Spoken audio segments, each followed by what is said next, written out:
Hello বন্ধুরা, তোমরা আমাকে অনেক ভালোবাসা দিয়েছো আর আর্যকে অনেক ভালোবাসা দিয়েছো। তোমাদের ভালোবাসায় আমি আজকে অনেকটা দূর এগিয়ে যেতে পেরেছি। আশা করছি আগামী দিনগুলোতে আমি অনেকটা দূরে এগিয়ে যাব। তোমরা যারা আমার ভিডিও দেখো তারা সত্যি কথা বলতে আর্যকে অনেক ভালোবাসা দিয়েছো। আর অনেকেই কমেন্ট করে বলো যে যেভাবে আমি ভিডিওতে দেখাই বা ছোট বাচ্চাকে যেভাবে তোমাদের সামনে প্রেজেন্ট করি, তার খাওয়ার সমস্ত কিছু, তাতে তোমাদের অনেকেরই হেল্প হয়। তো সেই থেকে আজকের একটা টপিকে ভিডিওটা আনা। তো আজকের টপিক হচ্ছে আমার বাচ্চাকে আমি সকাল দুপুর আর রাতে কি খাওয়াই। ইভেন একটা 6 মাসের বাচ্চাকে সকাল দুপুর আর রাতে কি খাবার দেয়া যেতে পারে। যেহেতু এরা সবে সলিড খাওয়া শিখেছে, তাই শুরুতেই আমাদের মাথায় কিন্তু অনেক রকমের খাবারের চিন্তা আসতে পারে। আজকালকার অনেকের ব্লগ দেখে অনেক কিছু আমাদের মাথায় আসতে পারে। তবে আমি তোমাদেরকে একটা কথাই বারবার বলবো, যে কারোর ব্লগ দেখে, ইভেন আমার ব্লগ দেখেও যদি কখনো মনে হয় তোমরা কখনো উল্টোপাল্টা জিনিস বা এটা ওটা জিনিস খাওয়াবে না, কারণ সেক্ষেত্রে কিন্তু বাচ্চার ভালো হওয়ার বদলে কিন্তু খারাপ হয়ে যেতে পারে। তো আমরা মারা বাচ্চাদের নিয়ে অনেক টেনশনে থাকি, চিন্তায় থাকি, কি করে বাচ্চার ওজন বৃদ্ধি করব বা কি করে তার শরীর সুস্থ স্বাভাবিক রাখবো।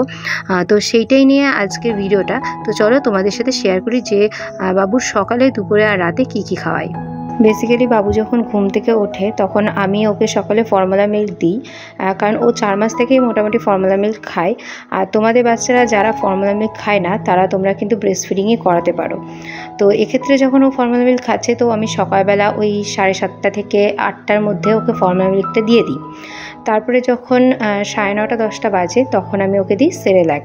এবার সেরেল্যাকটা তোমরা প্যাকেটজাতও কিনতে পারো, আমি তো ওকে প্যাকেটের সেরেল্যাকটাই খাওয়াচ্ছি। সবার প্রথমে মানে 6 মাসের শুরুতে যে সেরেল্যাকটা খাওয়ানো যায় সেটা হচ্ছে হুইট সেরেল্যাক। এতে ভিটামিন, আয়রন, মিনারেলস, প্রোটিন সমস্ত কিছুই আছে। আর সত্যি কথা বলতে এটা খেতেও খুব টেস্টি। আমি তো বাচ্চার প্রত্যেকটা জিনিসই নিজে আগে খেয়ে টেস্ট করি, তারপরে কিন্তু ওকে দিই। তবে অনেকেই আজকাল বাড়িতে হোমমেড সেরেল্যাক বানায়, বাট এত তাড়াহুড়োর কিছু নেই, এখনও অনেক সময় আছে, সেগুলো পরবর্তীতে বানানো যাবে। তো এগুলো খেয়ে কিন্তু আমার বাচ্চা মোটামুটি সুস্থ স্বাভাবিকই আছে। ওর ক্ষেত্রে আগের আর এখনকার যে ডিফারেন্সটা আমি খেয়াল করেছি সেটা হচ্ছে, আগের দিনও একবার পটি করতো, কিন্তু এখন সলিড শুরু হওয়ার পরে ও দিনে 2 থেকে 3 বার, কখনো 4বারও কিন্তু পটিটা করছে। এই একটা ডিফারেন্সই আমি লক্ষ্য করেছি। তাই তোমাদের বাচ্চারা যারা সবে সলিড খাওয়া স্টার্ট করেছো, তাদের বাচ্চাদের কি পরিবর্তন এসেছে সেটা একটু কমেন্ট করে জানিও, তাতে কিন্তু আমারও অনেকটা সুবিধা হবে। এখন বাবুর 6.5 মাস বয়স, মোটামুটি আরও 1 মাস আমি ওকে এখন যে খাবারগুলো খাওয়াচ্ছি সেই খাবারগুলোই খাওয়াবো, কারণ সব কিছু একটা অভ্যাসের তো ব্যাপার আছে। যদি সেই খাবারগুলো ঠিকঠাক হজম করতে পারে তাহলে কিন্তু আমি নতুন খাবারের চিন্তাভাবনা করব। তবে হ্যাঁ, একটু আধটু তো চেঞ্জ আনতেই হবে, তবে সেটা কিন্তু খুবই সামান্যের মধ্যে থাকবে।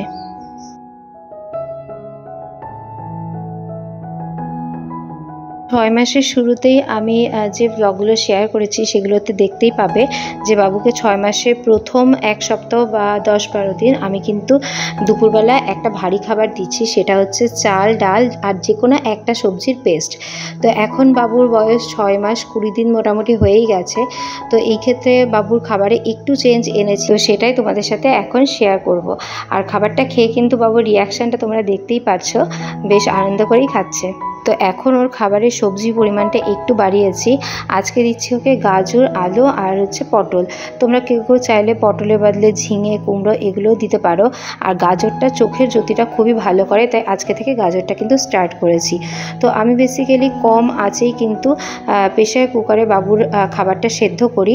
জলের পরিমাণটা একটু বেশি রাখি যাতে একদমই শুকিয়ে না যায়। আর একদম লো আছে, মোটামুটি 10 থেকে 12টা সিটি দিয়ে নিই। তো প্রেসার কুকারে দেওয়ার পর দেখো ডাল, চাল আর সবজিগুলো খুবই ভালোভাবে সেদ্ধ হয়ে গেছে। এরপর আমি প্রতিদিন এইভাবেই ছাঁকনিতে ভালোভাবে ম্যাশ করে ওকে কিন্তু খাওয়াই, যাতে একটা দানাও কিন্তু না থাকে। আর বাবুর খেতে কিন্তু এভাবে খুবই সুবিধা হয়। তোমাদের মধ্যে একজন কমেন্ট করে লিখেছো যে আগে নাকি তোমার বাচ্চা খেত না, এখন খাচ্ছে। সত্যি সেই কমেন্টটা পেয়ে আমি নিজেকে অনেক প্রাউড ফিল করছি যে না, কিছু মানুষের তো ভালোবাসার পাত্রী হতে পেরেছি, কিছু মানুষের তো উপকারে আসছে। তো এই যে আজকে যেহেতু গাজর দিয়েছি তাই খাবারটা কিন্তু একটু কালারফুল হয়েছে।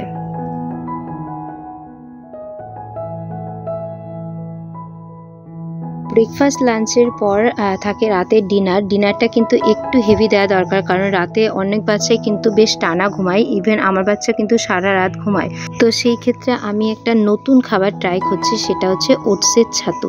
খুবই সোজা রেসিপি, তোমরা যদি চাও তাহলে কমেন্ট করবে, আমি অবশ্যই রেসিপিটা শেয়ার করব। তবে হ্যাঁ, যাদের বাচ্চার হজমে প্রবলেম বা পটিতে সমস্যা রয়েছে তারা কিন্তু খাবারটা একদমই খাওয়াবে না। ওটসে রয়েছে হাই প্রোটিন, আর এটা বাচ্চার হার্ট ভালো রাখতে খুবই সাহায্য করে।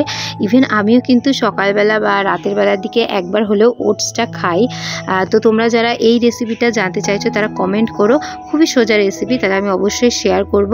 আর যারা এখনই ওটসটা খাওয়াতে চাইছো না তারা কিন্তু সন্ধ্যাবেলার দিকে বা রাত্রে মুড়ি পেস্ট করে মানে গুঁড়ো করে ফর্মুলা মিল্কের সাথে খাওয়াতে পারো। তো এই হলো আর্যর মর্নিং টু নাইট হচ্ছে খাবারের রুটিন। ভালো লাগলে অবশ্যই ভিডিওটা লাইক কমেন্ট শেয়ার করে দিও, আর আরও এরকম ভিডিও পেতে হলে চ্যানেলটাকে সাবস্ক্রাইব করে দিও। তো চলো আজকের মতো এখানেই শেষ করছি, টাটা, দেখা হচ্ছে পরের ব্লগে।